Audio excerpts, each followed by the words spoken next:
Washington, Bahrain on Friday agreed to normalize relations with Israel, becoming the latest Arab nation to do so as part of a broader diplomatic push by President Donald Trump and his administration to further ease the Jewish state's relative isolation in the Middle East and find common ground with nations that share wariness of Iran. Trump announced the agreement on the 19th anniversary of the Sept. 11, 2001, terrorist attacks following a phone call he had with Israeli Prime Minister Benjamin Netanyahu and Bahrain's King Hamad bin Isa Al Khalifa. The three leaders also issued a brief joint statement marking the second such Arab normalization agreement with Israel in the past 2 months. The announcement came less than a week before Trump hosts a White House ceremony to mark the establishment of full relations between Israel and the United Arab Emirates, something that Trump and his Middle East team brokered in August. Bahrain's foreign minister will attend the event and sign a separate agreement with Netanyahu. There's no more powerful response to the hatred that spawned 9/11 than this agreement, a Trump told reporters at the White House. Friday's agreement is another diplomatic win for Trump less than 2 months before the presidential election and an opportunity to shore up support among pro-Israel evangelical Christians.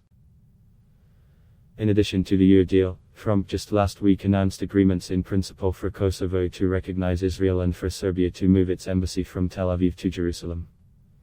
But it is a setback for Palestinian leaders, who have urged Arab nations to withhold recognition until they have secured an independent state. The Palestinians have seen a steady erosion in once unified Arab support one of the few cards they still held as leverage against Israel since Trump began pursuing an unabashedly pro-Israel agenda. This is another stab in the back of the Palestinian cause, the Palestinian people and their rights, said Wassel Abu Youssef, a senior Palestinian official. It is a betrayal of Jerusalem and the Palestinians. We see absolutely no justification for this free normalization with Israel. In their joint statement, Trump, Netanyahu and King Hamad called the agreement a historic breakthrough to further peace in the Middle East.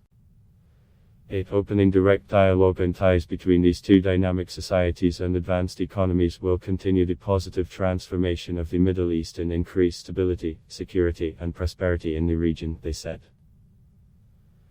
Like the EU agreement, the Bahrain-Israel deal will normalize diplomatic, commercial, security and other relations between the two countries. Bahrain, along with Saudi Arabia, had already dropped a prohibition on Israeli flights using its airspace. Saudi acquiescence to the agreements has been considered key to the deals. Trump's son-in-law and senior advisor Jared Kushner noted that the agreement is the second Israel has reached with an Arab country in 30 days after having made peace with only 2 Arab nations Egypt and Jordan in 72 years of its independence. This is very fast, Kushner told the Associated Press. The region is responding very favorably to the EU deal and hopefully it's a sign that even more will come.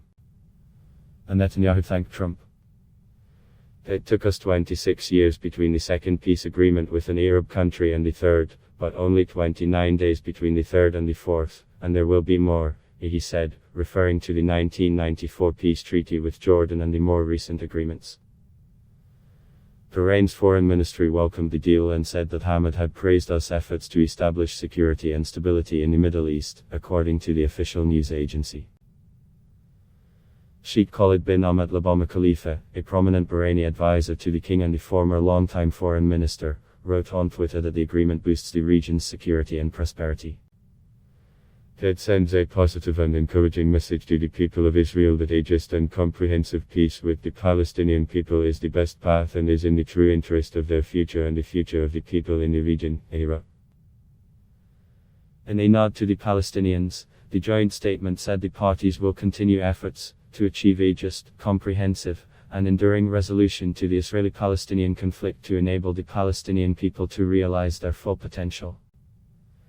The agreement makes Bahrain the fourth Arab country, after Egypt, Jordan and the EU, to have full diplomatic ties with Israel.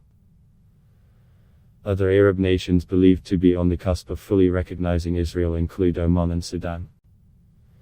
The region's power player, Saudi Arabia, may also be close to a deal. Like the EU, Bahrain has never fought a war against Israel and doesn't share a border with it. But Bahrain, like most of the Arab world, had long rejected diplomatic ties with Israel in the absence of a Palestinian peace deal. And, although the Israeli-EU deal required Israel to halt contentious plans to annex occupied West Bank land sought by the Palestinians, the Bahrain agreement includes no such concessions. While the UAE's population remains small and the federation has no tradition of standing up to the country's autocracy, Bahrain represents a far different country. Just off the coast of Saudi Arabia, the island of Bahrain is among the world's smallest countries, only about 760 square kilometers, 290 square miles.